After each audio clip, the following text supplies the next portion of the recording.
Colonel Muammar Gaddafi has warned that his people will fight back if world powers try to enforce a no-fly zone over the country's skies.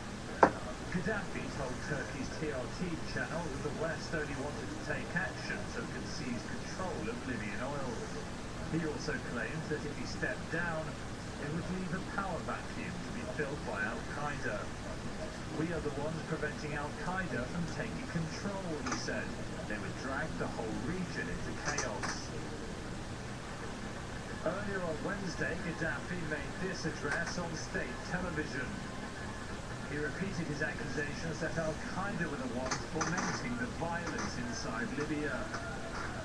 As many as 6,000 people are estimated to have died since the unrest erupted in mid-February.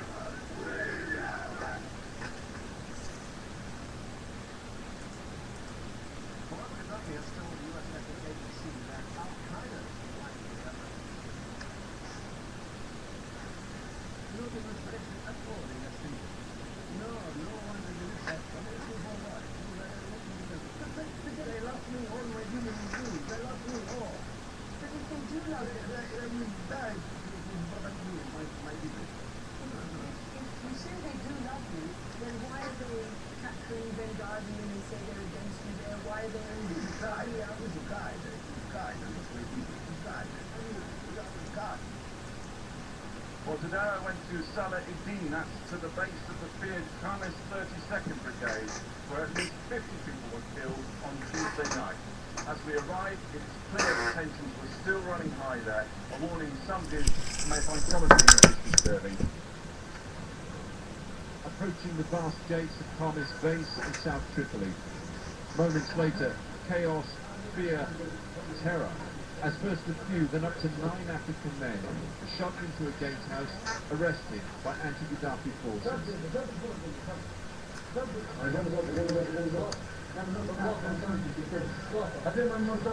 These are Gaddafi fighters. Gaddafi fighters. They're terrified, sweating, praying, some are crying. They're convinced they're going to be shot. They keep whispering to us, stay here with us. Stay here, please.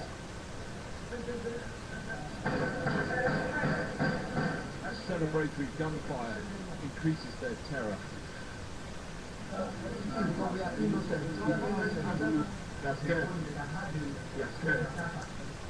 Now on the western side of Tripoli, the western edge of Tripoli, a really desolate place. This is an old harbour you can see behind me, and it's turned into a camp for migrant workers that have nowhere to go. They're living underneath these boats. Let me show you over here, Darren. You can see this is people's homes. You can see the sheets and the towels they put up there on the side of the boat. Well, they're living under these places. People from African countries that came here to work in Libya, like these gentlemen here. Where are you from, sir? I'm from Nigeria. From Nigeria? What about you, sir? From Nigeria. From Nigeria. These two gentlemen from Nigeria, but there's a large group of countries, nationals here, that are stuck here. And they fear leaving this camp because they say that if they go outside, they fear that they'll be arrested, accused of being mercenaries. They say there are other people from this camp who've actually done that. They've left the camp, went outside to try and find food, try and find water, and they were arrested. A very difficult life for these people, highlighting, I think, the problems for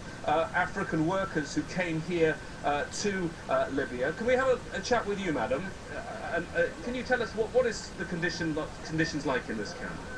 Recently now, the recent problem now in this camp is we are not safe. Because yesterday night we saw some Libyans, 5 of them, they came with some healers, then they were moving from tent to tent, bringing out their knives and guns that they want to rape our girls. So the Nigerian and other nationalities here, they had to gather and they drove them away. So now there is nothing like that. So they say they want to rape the women who are living in this camp. Yes. As a woman, one of the women here, it must be terrifying. Very, very terrifying. Very. Fighting rages in downtown Misrata. Many residents have fled from the tank and artillery shells raining down on their neighborhoods. But they have nowhere to run. The opposition-held city of Misrata is encircled by pro-Gaddafi troops. Masoud al-Masoudi says he barely managed to get his family out of the city center to get to the school on the outskirts. All the houses next to ours were knocked down in the fighting, he says. People were killed in the houses right next to ours, including women and children. Constant barrages of artillery, tank, and mortar fire have clearly traumatized, especially the children. And as urban combat destroys more and more of downtown Misrata, many foreigners who came here to work during better times are now stranded. Some were hoping to leave via Misrata port, but they can't get out, so they've ended up here, at a makeshift refugee camp near the port.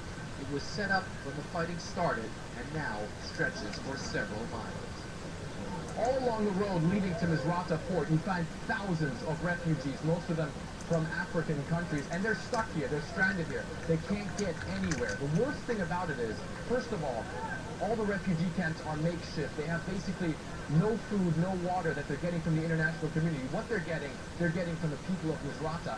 And they're right in the middle of the combat zone. They gave us this piece of shrapnel. They say artillery shells fell right near the area where the refugees are. Ibrahim Prince Mohammed from Ghana says he and many others have been staying under the tarpaulins for more than a month, feel abandoned by their governments. Want to go to Ghana simply because anybody will not be comfortable when he hears gunshot and shouting all over the city that people are dying. We are not comfortable. We want to leave. So we need help from UN.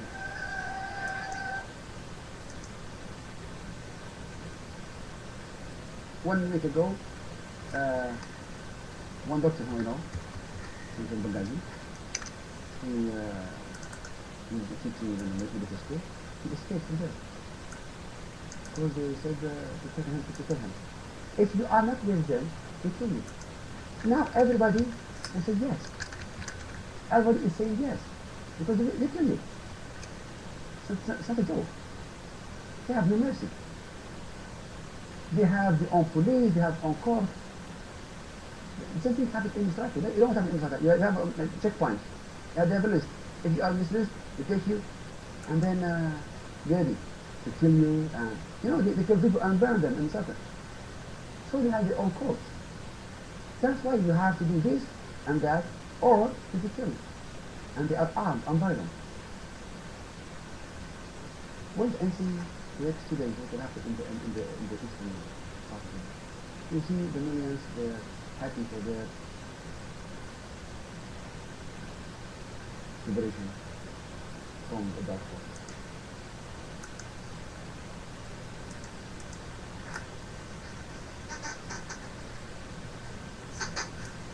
So as you see, what Gaddafi predicted was right.